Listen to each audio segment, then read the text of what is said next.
It's one of the Bible's most iconic moments, the mighty walls of Jericho collapsing after 7 days of silence, then trumpet blasts and shouting. But did it really happen? Or is it just ancient myth cloaked in mystery? According to the Bible, the Israelites marched around the city once a day for 6 days, with the priests carrying the Ark of the Covenant. On the seventh day, they marched around the city 7 times. The priests blew their trumpets, the people shouted, and the walls came tumbling down. This dramatic account is found in the book of Joshua, chapter 6. The ancient city of Jericho, known as Tel es Sultan, is one of the oldest inhabited cities in the world.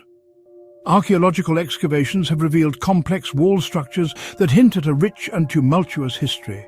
As dig teams carefully unearth the past, they uncover clues that might shed light on the legendary fall of Jericho. Here, at the archaeological dig site, we unearth fragments of the past. Artifacts and excavation sites tell us stories buried for millennia. Each discovery adds another piece to the puzzle, helping us understand the ancient city of Jericho just a little bit better. Science may never fully confirm what happened at Jericho, but the convergence of archaeology, ancient texts, and mysterious collapse points to a moment lost in time, whether miracle, myth, or misunderstood memory. So, what do you think? Was Jericho's fall the work of divine power, a seismic catastrophe, or the retelling of a long-lost battle? Drop your theory in the comments. Okay, so some stories from history just grab you, you know? Right. And the fall of Jericho? Definitely one of those stories. It's got it all, doesn't it? Mystery, intrigue, maybe even miracles. You want to know what really went down? Yeah, what really went down? So that's what we're doing today, a deep dive into Jericho, the history, the archaeology. Everything. Trying to understand what happened to this legendary city. Especially since you brought it up. So let's dig in. We'll unpack what we know, what we think we know, and what we may never know about how those walls came tumbling down. Okay, so before we talk about the city falling apart, let's talk about the city itself, Jericho. Often called the oldest continuously inhabited city in the world. Can you imagine that? People living in the same place for thousands of years. And it wasn't just a small village. It was important. A strategic location right by the Jordan River, major hub, trade routes, agriculture, you name it. And those fortifications? Massive. Jericho had some serious walls, and they weren't just tossed together. These were well engineered, designed to keep people safe. This city wasn't easy to take down. And it wasn't just military. It was a religious and cultural center for the Canaanites. Powerful rulers, religious significance. Jericho mattered. And it lasted. We're talking possibly 10,000 years of occupation. The location was ideal. Water, fertile land, natural defenses. And those walls, they weren't built to fall, which makes what happened even more incredible. So now we get to the story we all know. The fall of Jericho. From the book of Joshua. The Israelites had wandered the desert for 40 years, and finally Joshua leads them to Jericho. Now their strategy?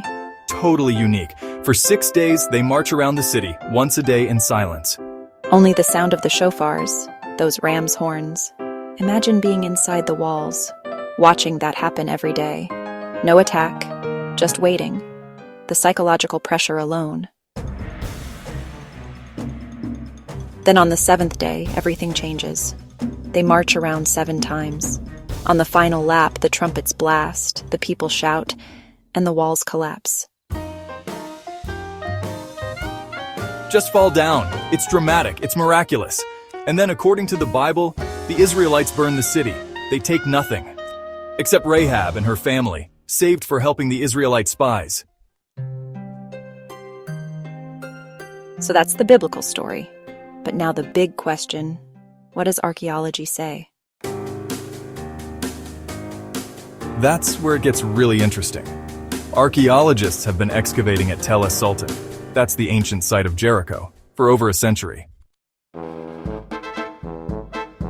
It's a tell, meaning a mound built up from layers of human settlement. So what have they found? It's complicated.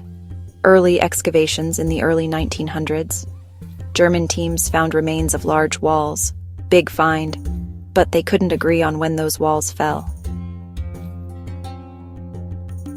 Then in the 1930s, British archaeologist John Garstang claimed he found a wall destroyed around 1400 BC. But then came Kathleen Kenyon in the 1950s. She dated the destruction of the city to around 1550 BC, about 150 years too early for Joshua's conquest. And according to her, Jericho may have been abandoned by the time the Israelites got there. Big shift in thinking. But then, in the 1990s, Bryant Wood re-examined the evidence. He argued that the destruction actually did happen around 1400 BC, like Garstang thought. And he even claimed the walls had fallen outward, suggesting something pushed them over from the outside, which is unusual in ancient warfare. Walls usually collapse inward from siege. So we have different experts reaching different conclusions. So if it wasn't a typical siege, what else could have caused the collapse? One theory, earthquake. Jericho sits on a fault line. Earthquakes have hit that area throughout history, and if one struck right when the Israelites were marching, it might have been seen as divine intervention, like the gods, or in this case God, was showing favor. Another theory. Psychological warfare. Yeah, using sound to intimidate or disorient. We know sound can cause vibrations. Think of an opera singer shattering glass. So maybe the shofars and shouting added a kind of shock factor. Not enough to physically knock down walls, but enough to throw the defenders off. Definitely unsettling. And then, of course, there's the traditional explanation, divine intervention. For many, that's all the explanation needed. 6 days of silence, 7 laps, a final shout, and the walls fall. It's symbolic, powerful. And don't forget the Ark of the Covenant, carried during the march. It represented God's presence. So you've got archaeology, earthquakes, sound warfare, and miracles, each offering a different angle. It's still a mystery. We don't have definitive answers. The archaeology doesn't prove or disprove the biblical account, and the dates are still debated. But we do know something happened. The ruins, the collapsed walls, the burn layers. Jericho was destroyed. So here's the big question. Did the walls fall exactly like the Bible says? It's complicated, but that's what makes it so fascinating. So, what do you think? When you hear the story of Jericho, how do you make sense of it? The history, the archaeology, the possibility of miracles, how do they fit together for you? It's a question people have asked for centuries, and one everyone has to answer for themselves. There's always more to explore. So keep digging, even after this deep dive. Because the mystery of Jericho is still waiting to be solved. The journey of discovery, that's what it's all about. Thanks for joining us on this deep dive. See you next time.